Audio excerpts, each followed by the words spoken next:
జీవంగల దేవుని నామమున అందరికీ వందనములు. మరి షాలేమన్న గారి విషయంలో ఎన్నో మాటలు వినబడుతున్నాయి, ఎన్నెన్నో వినబడుతున్నాయి.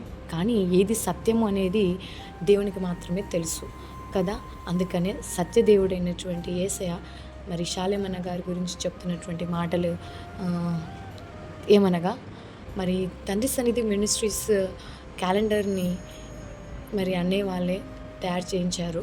మరి ఆ క్యాలెండర్లో మే నెల, జూన్ నెలకు సంబంధించి ఒక వాక్యం రాయబడి ఉంది. మేలు చేయను ఉద్దేశించుచున్నాను గనుక భయపడకుడి అని చెప్పి. అంటే ఇక్కడ దేవుడు మరి గత నెలలో మరి వాటర్ ప్రాబ్లం వచ్చింది, తర్వాత మేలు జరిగింది. అదేవిధంగా ఇప్పుడు ఇంకొక సమస్య వచ్చింది. అది అపార్థంగా దారి తీస్తున్నారు చాలామంది, అపార్థంగా చెప్తున్నారు అందరికీ.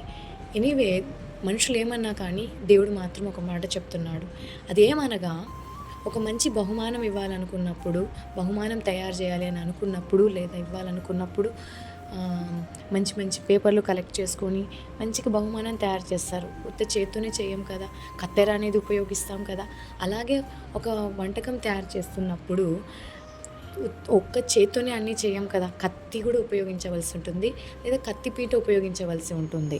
అంటే మరి కత్తి, కత్తెర, కత్తిపీట ఇవన్నీ కీడు కలగజేసేటివే. అవేవి పిల్లలకి ఇవ్వం మనము, ఎందుకంటే అవి కీడు కలగజేస్తాయని. కానీ అవి ఉపయోగిస్తేనే ఒక మంచి బహుమానాన్ని తయారు చేయగలము, మంచి వంటను తయారు చేయగలము కదా. అదేవిధంగా దేవుడు చెప్తున్నది ఏమంటే, ఒక మేలు చేయాలి అని అనుకున్నాడు దేవుడు షాలేమన్న గారికి. అందుకనేసే ఇవన్నీ ఉపయోగించుకుంటున్నాడు దేవుడు. అంతేకాని ఇక్కడ అన్నయ్యకి ఏదో జరుగుతుందని టెన్షన్ పడాల్సిన అవసరం అసలే లేదు. దేవుడు అన్నయ్య వారి ద్వారానే దేవుడి వాక్యం రాయించాడు. మేలు చేయను ఉద్దేశించుచున్నాను కనుక భయపడకుడి అని రాయించాడు. అంతే, మేలు చేయబోతున్నాడు. సో ఇవన్నీ వాడుకొని మంచి చేయబోతున్నాడు. ఎల్లప్పుడూ ప్రభువునందు ఆనందించుడి, చెవి గలవాడు వినుగాక. ఆమెన్. దేవుడు మంచి చేయాలనుకున్నాడు. మరి మనుషులు ఏం చేయాలనుకున్నా మనకు అనవసరము, అది వ్యర్థము, ఆలోచించి టైం వేస్ట్. సో దేవుడు మేలు చేయబోతున్నాడు. దాన్ని బట్టి కనిపెట్టుకొని ఉందాము, సంతోషించుదాము. ప్రైజ్ ది లార్డ్ అందరికీ.